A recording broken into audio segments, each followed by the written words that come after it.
All right, welcome. Thanks for those of you who have joined us for the town hall this afternoon.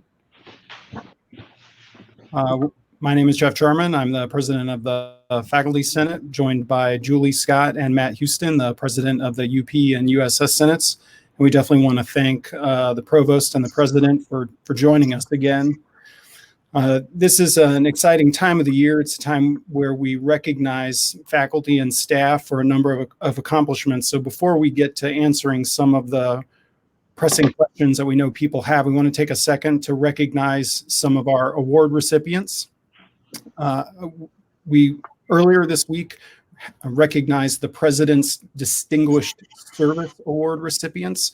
Those are faculty and staff as voted on. The recommendations come from the UP, USS, and Faculty Senates, and you can see the list of this year's award recipients. Congratulations to all of them, including Matt Houston, who's with us today, for their distinguished service over the course of their careers. Earlier today, we also announced several faculty awards and in a number of categories, ranging from young faculty risk takers, including effective research and effective teaching. And we certainly want to congratulate all of those honorees as well. Main topics we have today, I know we want to get an update on the budget from the president and on the move back to campus that we're going to start later this month and then transition with all semester long. I think President Golden, will start with you, maybe some updates on the budget. Sure. You and I have to get synced, though. I would have broken out my bow ties for this had I known. Next time. All right. Glad to everybody. Glad to be here today and share with you some information. I'll be rather quick in regards to the budget and some other additional updates, and I'll turn it over to the provost, who will probably have a bit more extended time and a bunch of questions in regards to the reintegration of the campus this summer as well as for fall. So if we can go to the slides, I have a few slides, and go to the next one. So just an update on our budget. We're still down in enrollment. Positive signs that we are up in enrollment and credit hours for this summer. But for this upcoming fall academic year, we're still low, driven by those who are not haven't re-enrolled, but our first-time enrollees are actually up. So we do have a $6.8 million deficit from enrollment. It doesn't include the budget issues that we have with student affairs, which we provided housing reimbursements as well as dining. Athletics, which we all know, like all universities, are going to be hit pretty hard on that. We still don't have clarity as to what will happen starting this fall. So we have taken some initial measures to mitigate this.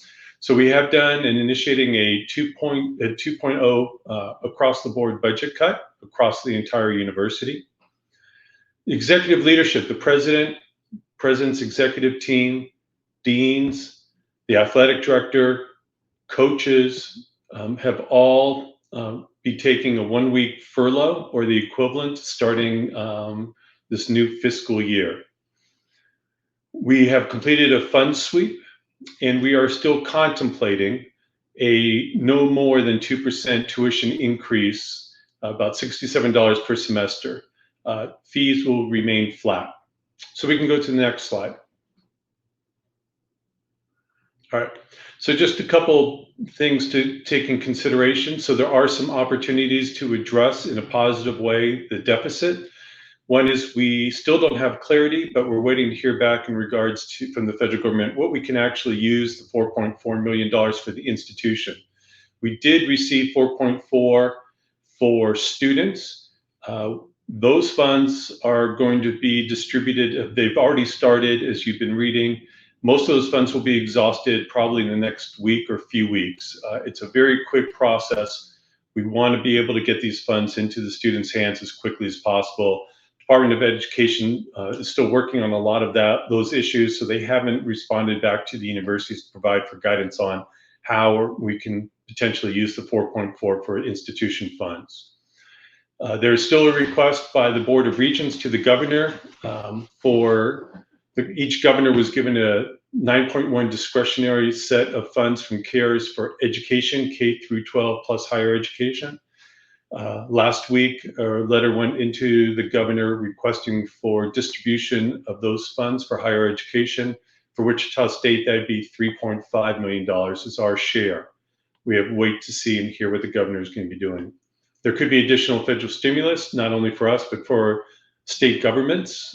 And that would be a great asset for Kansas and for all states if the state governments for giving some type of stimulus funding. And then the last part is there could be stronger fall enrollment. We have to wait to see. Our strategic enrollment team is working so hard. Next week, we'll be doing some fun events around the community for future shockers, and the work continues. Next slide. On the other side, we have to be cognizant of that 6.8 could actually grow. So one option, or one thing that could trigger that would be any type of state budget cut. The state is facing a deficit, so that stimulus funding is important, and also how we restart the economy is going to be very important. For us, a 5% state budget cut would be 3.4 million, 10% 6.7. I've heard everything from no budget cut, which is probably lower on the likelihood, to all the way up to a 15% budget cut, which would be a very drastic measure, and I don't think that's going to happen. I certainly hope not. We could have weaker enrollment. In part, that could be driven by a resurgence of COVID-19 as the state and communities start to open back up. So we have to wait and see. I'm more of an optimist. I hope you're all more optimistic. So that's the kind of pathway we're moving forward on. Next slide. So I want to give an update on a couple other important things. Our task forces are wrapping up. I've been having Zoom meetings with many of you who are participating in these task forces. This is part of our shared governance. Reports are now coming into me. We will be providing a summary of those findings and likely the full reports online once they all come in and we review them. I would say that you should be aware of that the university will be implementing in the near term many of their recommendations. And so more information will be coming out. Under research, there is a greater emphasis being placed on both creative activities and scholarship, but as well as research. And specifically, one of the driving factors for me to really try to stimulate more research on the campus is the benefit it drives for our students. Funding, especially at this time where families have been hit hard by the virus, and a lot of we see today unemployment across the country and in our own state. So trying to be able to use research to provide some supplemental funding for our students is very important, as it is just for their opportunities for applied learning. But we're cognizant of there's a lot of things as faculty members we all have to work on. So one of the things that we want to do is take part of the institutional F&A, those indirects that come back to the institution, and take part of that and give it back to departments. And so for a period of time, and more information will be coming out this Monday by the Associate Vice President for Research and the Provost on the specifics. But generally, I can tell you that 5% will be coming back to department levels, and that will be used directly to support graduate students. There's a benefit, obviously, for our students, and there's a benefit for our faculty by having some opportunities to have student support in your research. It'll be very specific. There's some requirements for this, and that'll be forthcoming next week. And then finally, I just want to let everybody know that we are engaging a number of outside professionals. These are not large consulting contracts. These are individuals, small contracts for really strong thought leaders in 3 areas. So one will be the Innovation Campus, as well as P3s. One of the things I want to do is ensure that the Innovation Campus matures, helps diversify the economy, is ensuring applied learning opportunities for our students, provides opportunities for our faculty to be engaged, and also open up some transparency to even greater extent that we can for the campus and the community. We're also looking at tech transfer, and then we're launching the micro enterprises program for our students to help drive regional economic development. And part of that's also developing venture funds. So we'll be bringing in an outside consultant who's very experienced in this to work with the entire campus and thinking through this and providing us recommendations before the fall. Finally, a little larger, just so everybody know, we're doing a review of institutional compliance, equity, and Title IX policies, practices, and procedures. Faculty and staff will be engaged in all these, and the summary reports will be provided across the campus. So with that, I'll end and be glad to answer questions after the provost gives his update in regard to the reintegration of the campus. Everyone, it's good to be here today to answer questions. I'm primarily here to talk about our plans for reopening the campus, but I'd be happy to take other kinds of questions too. But before I start, I want to congratulate again all those individuals who received service awards and to the faculty who received 10 different outstanding achievement awards for various different things in terms of research and teaching and so forth. Matter of fact, I had an opportunity to provide a congratulatory remarks to the faculty on the website. Normally we would have a reception with refreshments, but we'll have to do that when we all come back and are able to do that safely. So if you could go to the first slide there, Colton. I wanted to talk a little bit about some of the key points that we're basing our return to campus on. And as you know, I don't take this lightly. I'm very concerned about making sure that we do so in a very safe and making sure that we're taking into consideration of health, safety for everybody. And you know me as a healthcare provider and someone with a public health background, I understand all of the concerns moving forward. So first thing I'd like to say that we're going to be reopening the campus very slowly. Matter of fact, it may not look a lot different than it does now as we're all working remotely. But we will be integrating folks back into the campus starting on May 26th. So you'll see staggered schedules in offices. Some offices will have limited operations. Some offices will continue to operate totally remotely. That'll be decided by a case-by-case, a unit-by-unit level with approval from their supervisors and to their divisional vice president. We know that there's some concern about this, and people would like some guidance on how we will do that.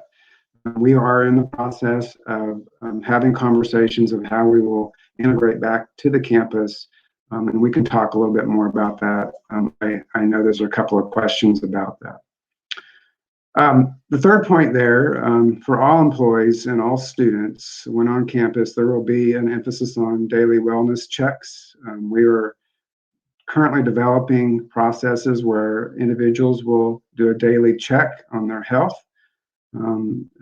For sure, we wouldn't want anybody to return to campus who's not feeling well, who has a fever, but we will have some general guidelines on how individuals can do this. Of course, we'll also be engaged in social distancing, also called physical distancing while on campus. We have a group that's working on those kinds of issues for the classroom and other activity spaces on campus. And as time goes on, and certainly before the 26th of May, we will have more specific guidelines on how to go about doing that. But the general thing is that when we're around people, we should make sure that we're staying about 6 feet apart. We will be limiting congregation of folks. Right now, if you look at the Kansas reintegration plans or the reopening of Kansas plan, you'll notice that right now we're in phase 1, which limits congregation to no more than 10 people. And then the second phase is 30 people, and then the next phase after that is 90 people. We'll be following those same kinds of guidelines. And again, moving from phase to phase to phase is possible when there is a decline in new cases over a 14-day period. So that may change, and there may be times when we go back to a smaller group size. Also, and this is going to be probably the most challenging for everyone because I have challenges with this too, and that's wearing a face covering or a face mask. And that may mean in some cases more personal protective equipment will be required depending on where individuals work on campus. I want to say, though, that all of us on campus are going to have to model this behavior in order for this to really stick with people. I was on campus just the other night to tour the remodeled parts of Henry and Hall and their new ceramics area, and we were all wearing face coverings, and we will all continue to do that. It wasn't comfortable, the glasses fogged up, but we're going to have to get used to it. We're asking people to do a major behavior change. We're all going to have to stick to that. We're also going to be required to disinfect our work surfaces in our offices and other places that we're working. That's going to be up to us. We will provide disinfecting of offices that have high touch points. If there's a public area, the physical plant staff will be helping us keep those surfaces clean, but we're going to rely on everybody else to keep other office spaces clean. And then finally, the other issue is we're going to continue to limit non-essential travel. If there's something that you're even thinking about going up to Kansas City, we're really limiting that at this point in this particular phase. Colton, if you can make that slide a little bit bigger so I can see what the next point says. Thank you. All faculty will need to design flexibility into their fall semester courses, and we're looking at hybrid, online, modified schedules as being important to do, and we're asking that everybody look at this because we don't know if there's going to be another stay-at-home period needed with this viral outbreak, and we want to make sure that we don't limit or that we do limit disruption and ensure that we have quality learning outcomes. I want to just focus a little bit on this. One of the things that we need to be, I think, telling people who are students here, parents who are supporting students here, other people who are supporting students here, that we do know how to provide this kind of content. And we actually do a pretty good job with that. Everybody should know that the literature and the research that's been done on courses that are offered in online or hybrid or any kind of remote kind of learning, if it's done well, if it's executed well, the same learning outcomes occur. And we need to own that. We need to explain that to people. We need to assure our students that if they come to campus and engage and enroll in coursework that happens to be offered in a slightly different way versus face-to-face, they're still going to get a good education. They're still going to be able to complete that coursework, and they're going to be able to complete their degree. We all need to be on the same page and sing the same song in regard to this. Next slide, Colton. It's also going to be very important to support our students.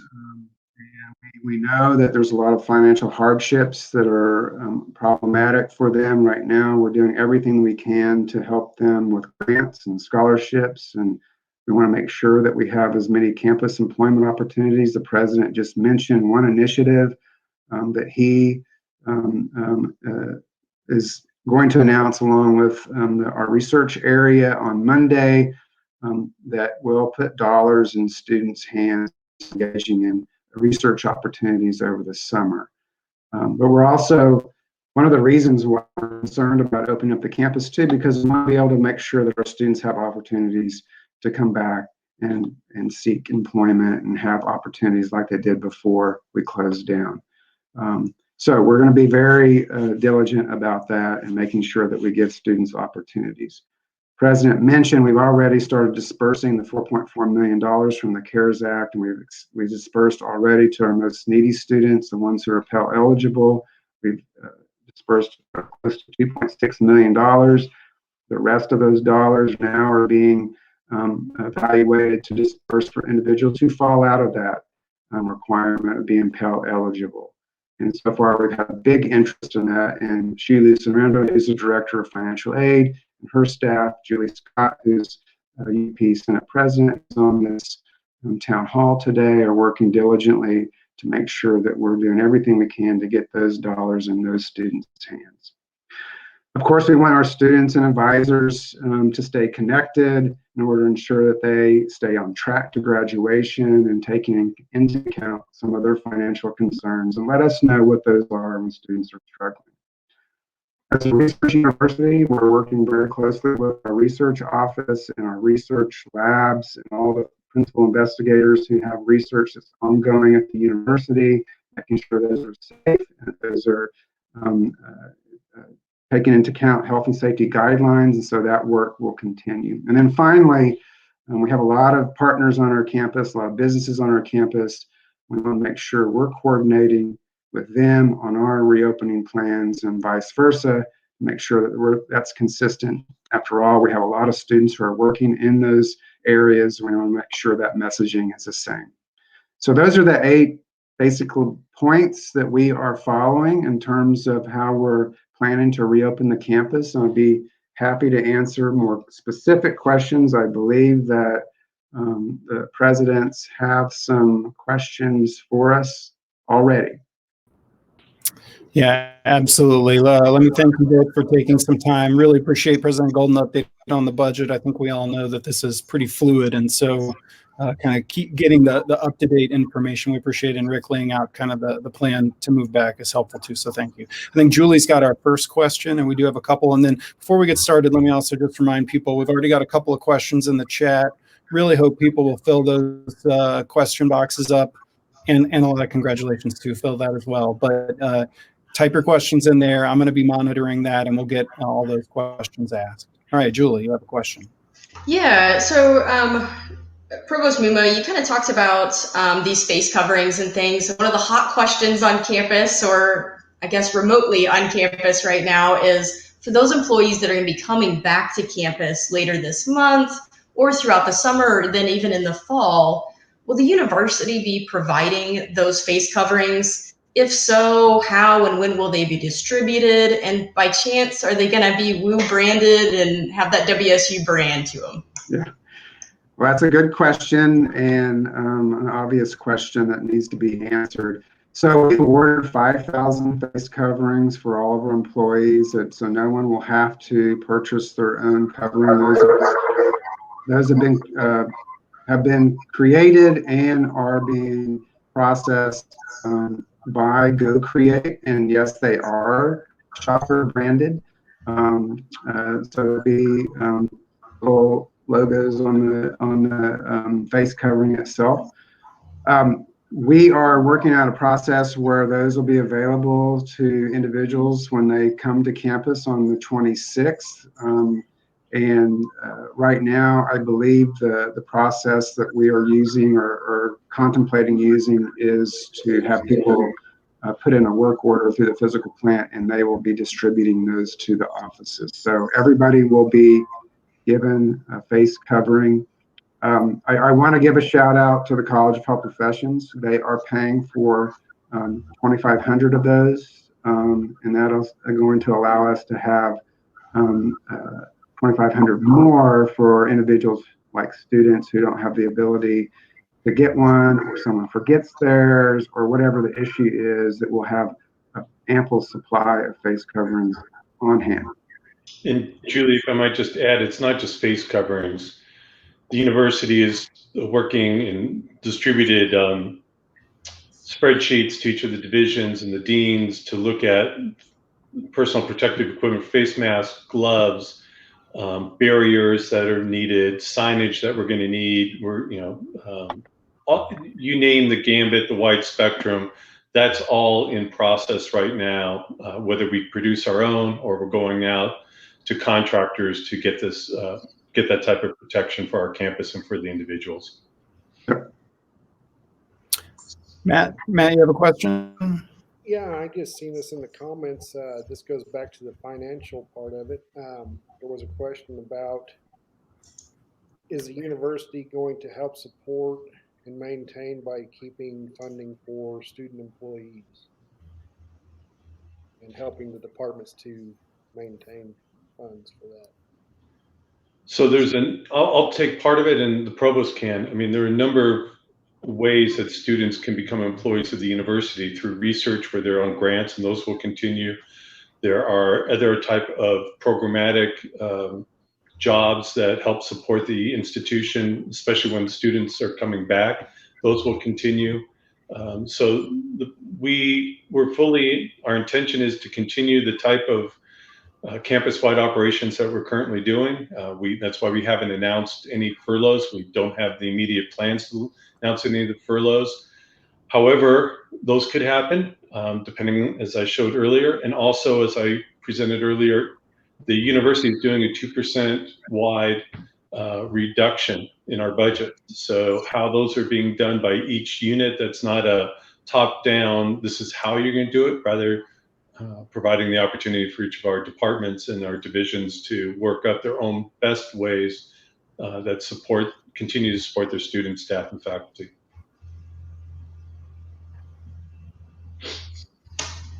Rick, any follow-up to student funding for student employment on the campus?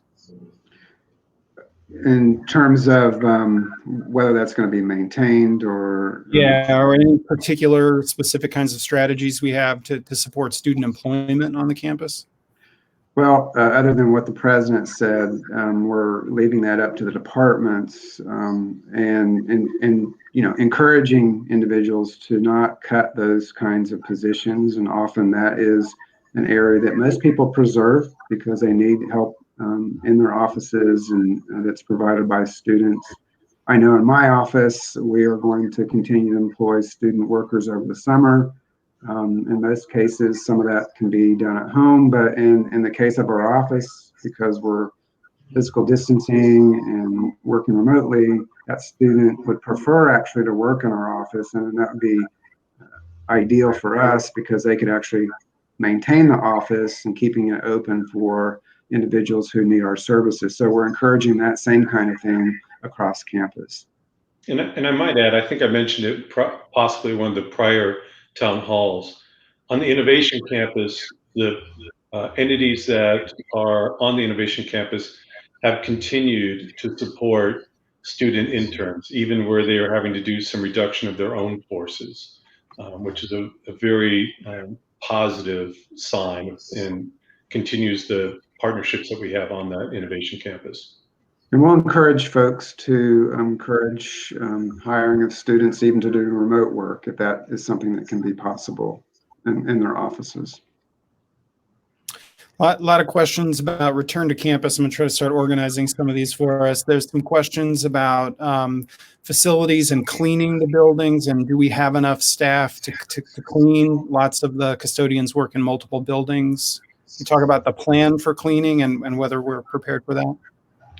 Well, I'll just say that I've been assured by Werner Goen, who's the Vice President for Administration and Finance, and Bob Smith, who's the Executive Director of Facilities Planning, that we have the staff to do that and to rotate through the various buildings and offices, particularly the public-facing offices that will need to be cleaned regularly. And Bob already has a plan to do that and to train his staff to already started to ramp up that process across campus. And Matt may be able to add more details about that since he's more familiar with that operation than I am. With our facilities, I'm not 100% certain how Mr. Smith has everything directed for the custodial services. I know they are been grouped and they go through specific buildings, but I'm not 100% sure how the plan is for cleaning the facilities. Well, Bob's been on the calls for our tri-weekly meetings on reintegration of campus, and he's basically talked about the staffing levels that he's put in place to assure that this will happen. Well, and I want to interject. We cannot rely solely on custodial staff and facilities for this. just everything else that we're going to be doing, we all have to take responsibility. We're all a community. We're all a family. I can tell you in the president's office, for instance, as we come back, and we're still, as we do for everybody, we want everybody else to feel comfortable to telecommute, even with the reintegration. And so we're staggering who's going to be in office on what days. But we're ordering the supplies that we just talked about, and we have a protocol so that the person who's in that office that day has to, at the end of the day, take the Clorox wipes, et cetera, and wipe down the common door handles and everything else. We have to, each of us has to take responsibility for our own workspace, and we have to be a good community and ensure that we're doing the same thing to protect the rest of us on this campus. Number of questions, more follow-up specific stuff. There's a question about whether the university has the ability to do testing for COVID for employees and students if that was needed. What's the plan for that if somebody needs a test? Yeah, so right now we have a small group of people working on that and reaching out to various providers who can actually do that for us. I mean, it's, as you can imagine, complicated. Before I go more into those details, we are going to be a testing site over at the Metroplex for Health Corps, which is a community health center down the street from Wichita State that has secured a number of test kits for the general population. That's not necessarily for employees at Wichita State, although they can all engage in that activity if they'd like to. But what we're looking at is trying to see if there's anybody who's available to test our employees. We feel like that's something that's going to be needed in order for us to assure that we are truly safe to come back to campus. I know the president, he might want to mention, has had some conversations at the Board of Regents levels about some of the plans that may be in the works in that regard. I'm sorry, I got distracted for just a second. Which KBOR plans? I'm happy to talk about. Well, you earlier you were sharing some information about some conversations that you all were having at the board level about testing at the universities. Yeah, and it's not just the Board of Regents. I was actually on a video conference with other presidents within APLU today, and there's we're trying to figure out, do we do pre-testing for students as they come back onto campus, and also what type of ongoing testing can there be done. We're trying to look at it as a system. The provost mentioned trying to get the right test, the fees for that, the turnaround for that, what can be done both within our state. There's complexities with the testing, as you can imagine. One is ensuring the quality of the test, but the other is just not just the test itself, but the parts that have to go into the test and the supply chain for the testing. And what can we do as Kansas? You could think about swabs, for instance, manufacturing enough swabs that would be available to do some of the testing. So we're working together as institutions to try to figure out the best way to ensure that the Kansas Regent universities have the accessibility for the testing and have the labs and the ability to do this. And we'll work together on what the policies are going to be in the next couple of weeks. And I think the most important thing here is a decision has to be made on whether this is something that we would want to do at our institution and statewide because of the complexities associated with it and the reliability of these tests themselves. So that it's just not as simple as going out and getting these tests. There's a number of liability issues that we need to work through as well. But I will say a number of institutions and the Kansas institutions are evaluating this as well. What type of apps, what type of forms do faculty, staff, and students need to complete on a regular basis to certify their health, et cetera, as well as the testing that we'd be doing, not just a swab or saliva, but temperature testing and other type of testing. All of that is coming together. Yeah, there was a question in the chat about how much we're reaching out to other universities to try to learn from them or share ideas. It sounds like we're doing quite a bit of that.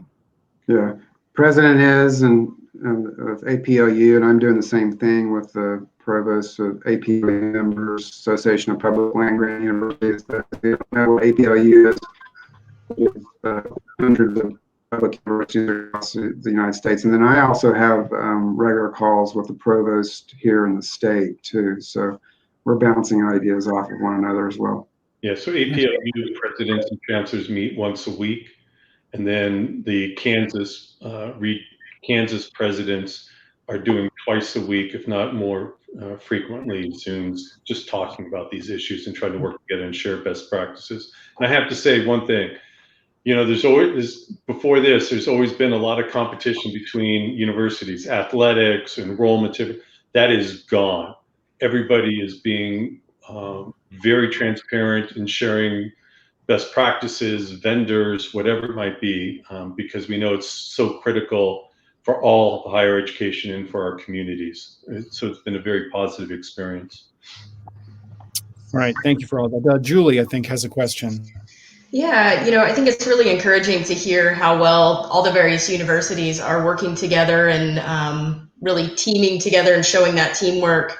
As President Golden, you talked about how we have to act as a community. And so what does that look like when an individual maybe needs to communicate with a work colleague who is maybe not following the campus health and safety guidelines? What does that look like? Yeah, it's something that we're trying to structure and work through. And actually on my call with leadership in the Student Government Association, I talked about that earlier today in regard to that we all have to take this leadership role. We all have to promote, especially before fall semester, the responsibility that we all take. I think part of it is, and I wasn't here for it, so I'll let the provost, but at other campuses I've been at where you initiated campus-wide policies, whether it's a smoke-free, tobacco-free kind of campus, et cetera, and you have just kind of an elevation where I think we have to be very transparent and can have a consistent messaging that, don't take offense. Like we see things that were on the news last night with people being asked to put on their mask going into a grocery store and becoming hostile, that we are a community, that we share this responsibility, and that we need to let others know that we need to help care for each other. But certainly there are going to be documented protocols, both from an HR standpoint, from faculty and staff, but also protocols for what faculty may have to do in a classroom, let's say, when a student comes in without the appropriate personal protective equipment.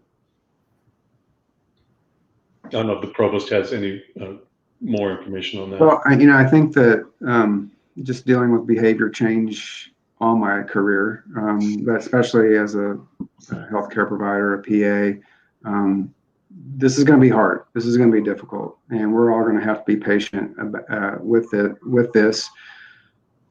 Being punitive, being reactionary is not going to change people's behavior. Sitting down with someone, having a conversation of why they don't want to wear a face covering or some other kind of personal protective equipment is what's going to happen. Just like smoking cessation, instead of having someone policing that activity, when someone's walking across campus smoking, we should just tell them, this is a tobacco-free campus, provide them a resource where they can get help. It's going to be the same sort of thing. If someone's not wearing a mask or refuses to wear a mask, it may be in a situation in an office that occurs in an office. We'll have to tell those individuals that we're not comfortable meeting with you without a face covering. I'd be happy to do that over the phone or set up a Zoom call or something along those lines. It's going to take a while. It's going to take us continued reinforcement. It's going to take all of us wearing a face mask and modeling that behavior, and soon it'll become sort of unusual not to wear one. But it's going to take time. There are a number of questions in the chat about face masks in terms of where can they get extras? Do you need more than one if you're supposed to use it and then wash it, and then you need more than one?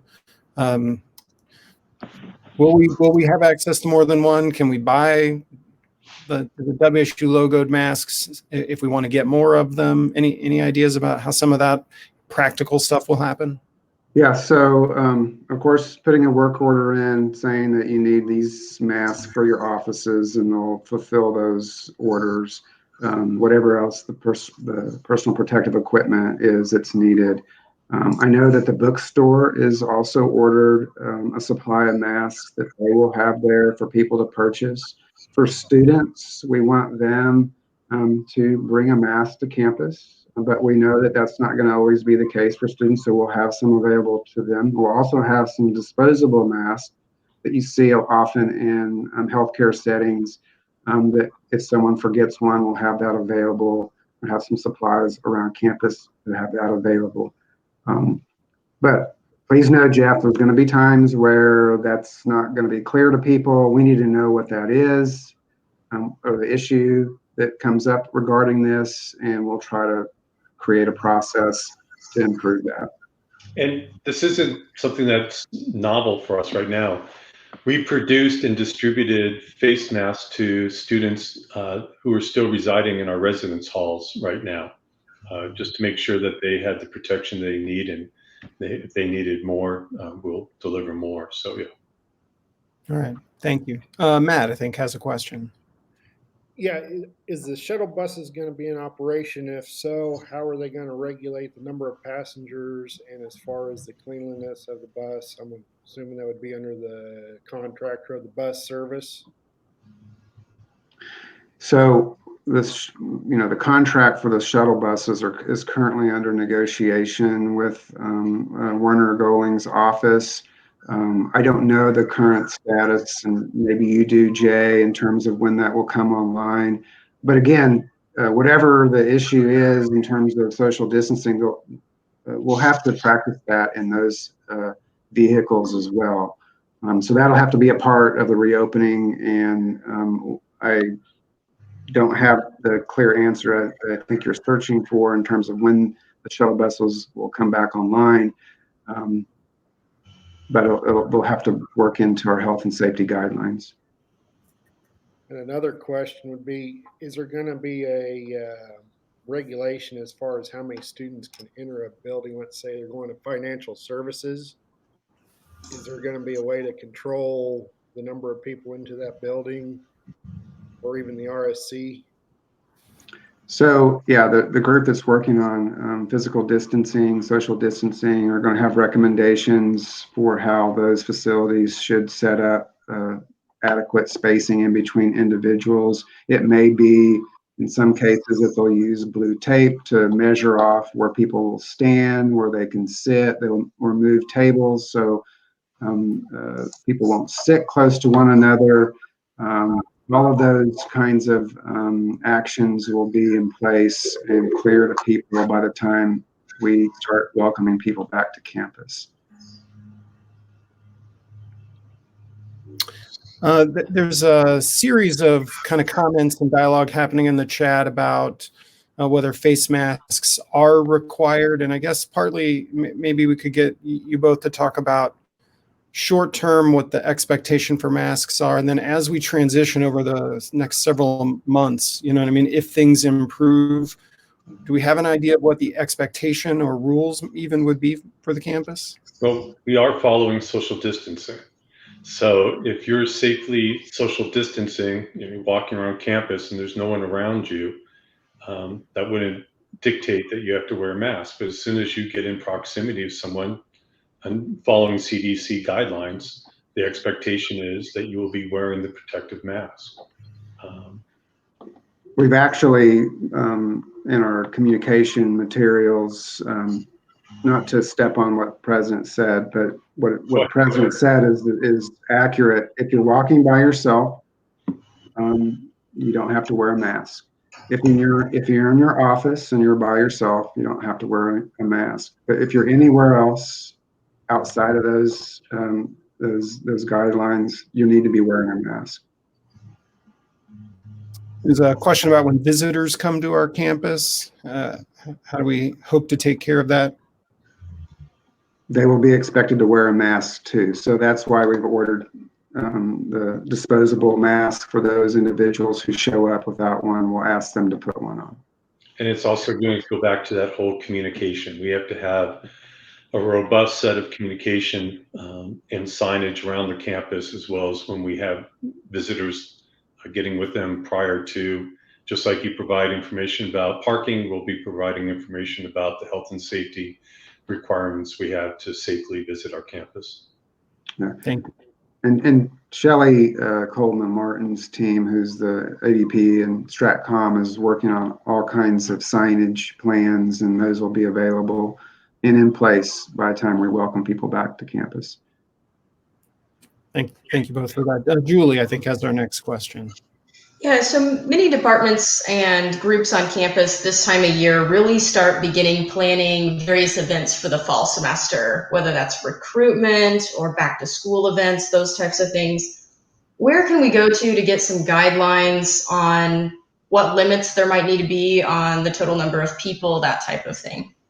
So you'll see on our COVID-19 website, the Shocker United website, the different phases. We're in the pre-opening phase, and then once we get to May 26th, we'll be in the opening phase, which is through July, and then the next phase is fall semester.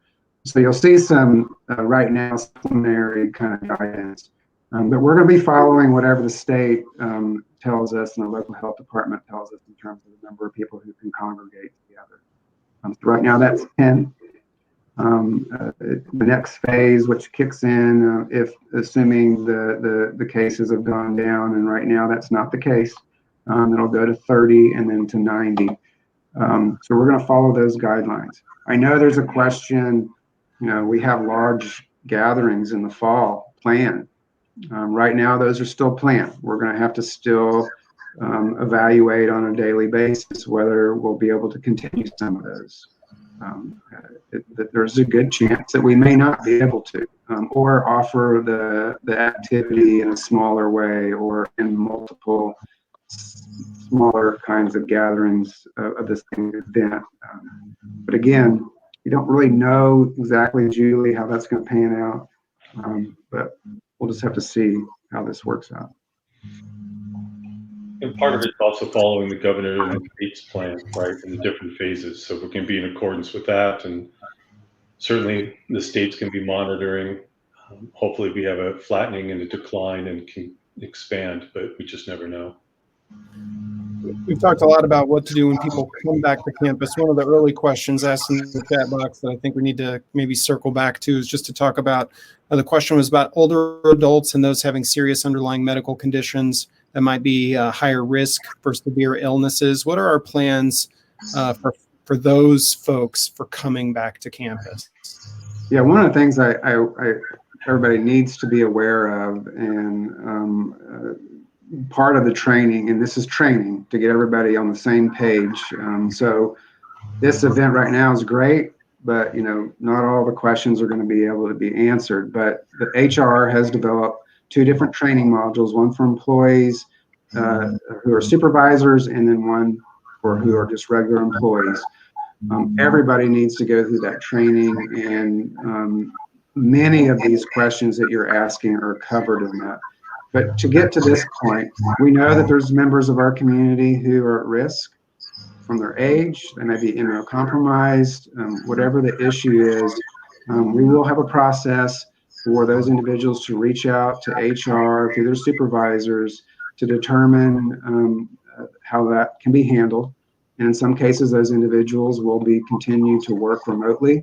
We will also have students who may be in that same situation. We'll have to handle those cases as well.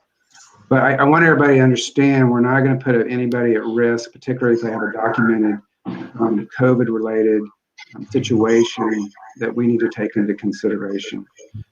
What we're suggesting everybody to do, we're not suggesting, we're asking that everybody do is to work with HR on this. It's very complicated. There's been some new laws that's been passed that further complicates that, and we want to make sure that we're providing the most accurate information to all employees who fall under that, under those new laws. All right. And with our next question. Yeah, has departments decided who's initially going to come back on May 26th and how it's going to be staggered out as far as who is essential to come back right away versus who can stay at home and work?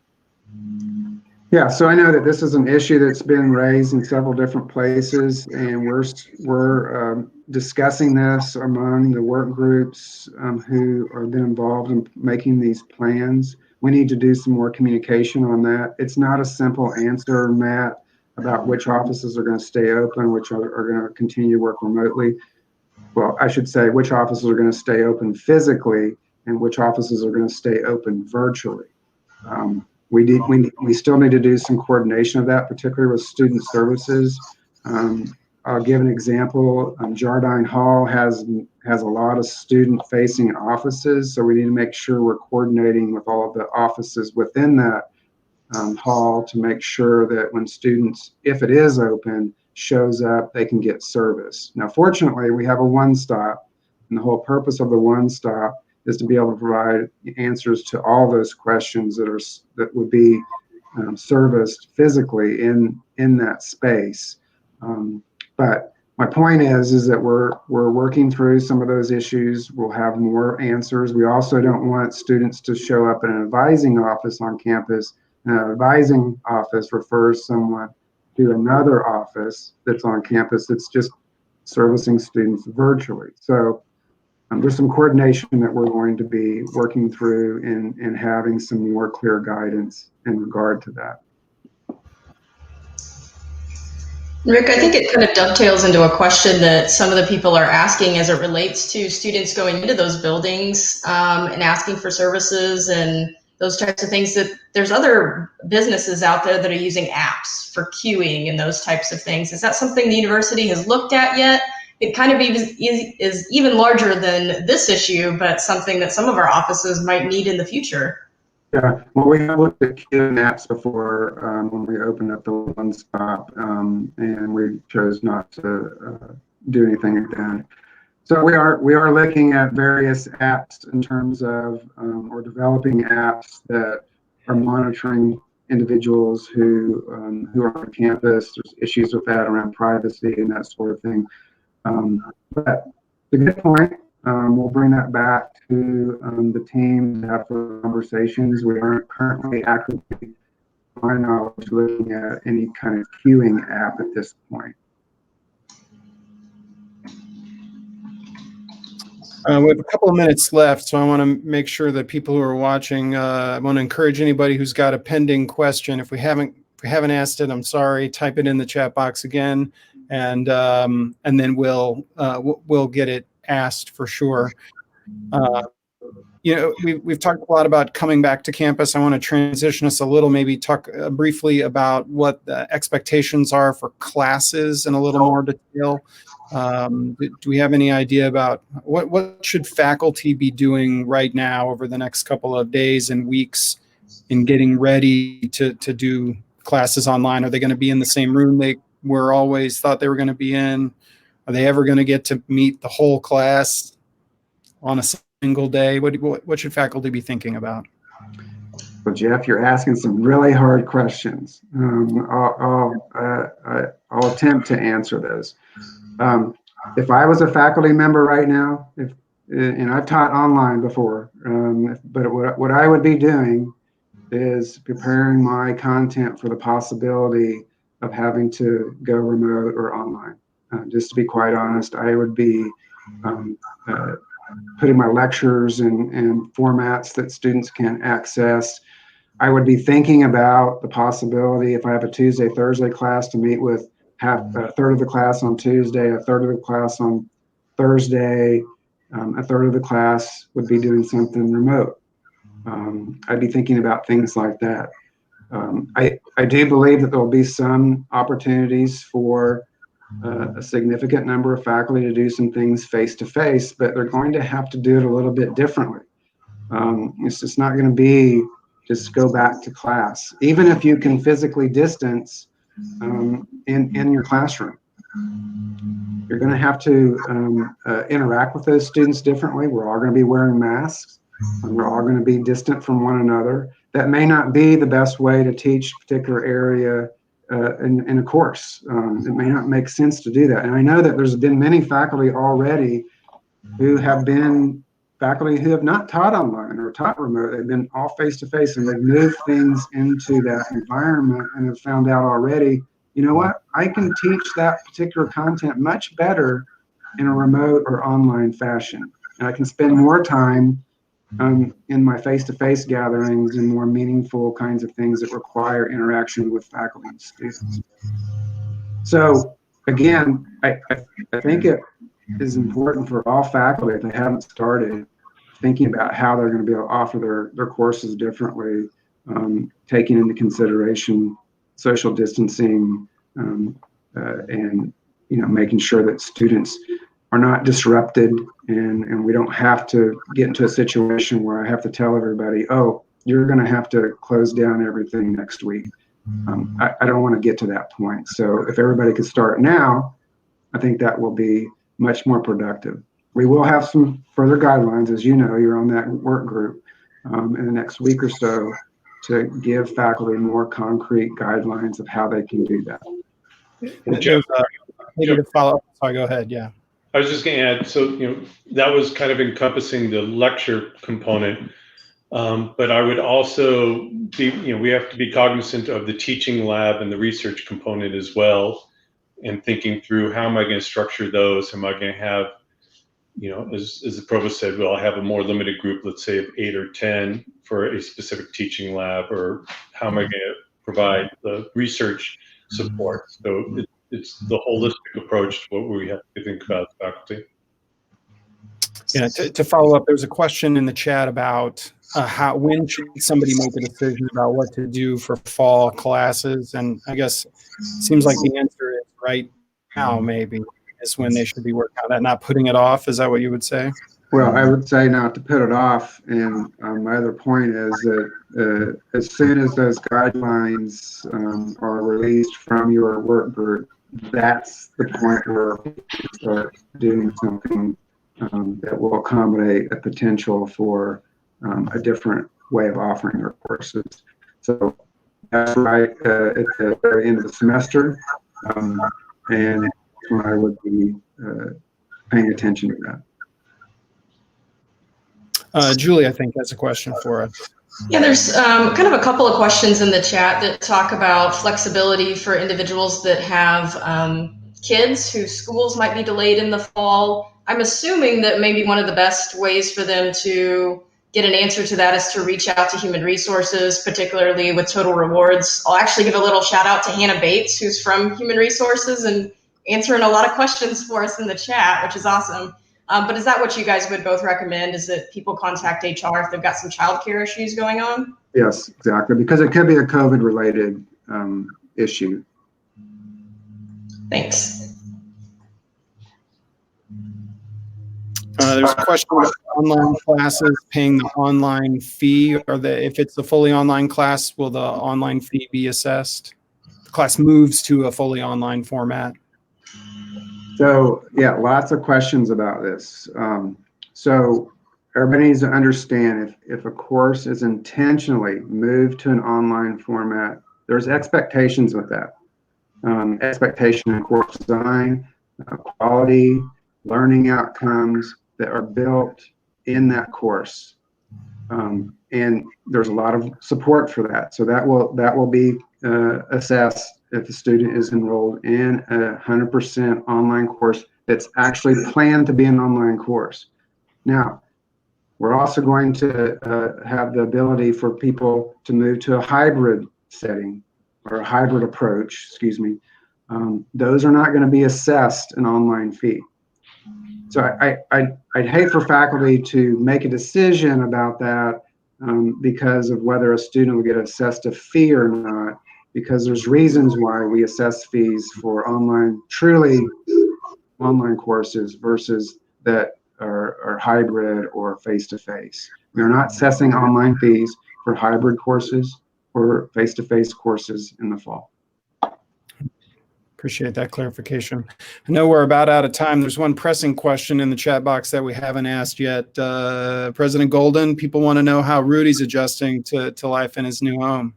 On cue, he's doing very well. Our newest shocker. You'll see him walking around campus, and he's glad to be a shocker. Excellent.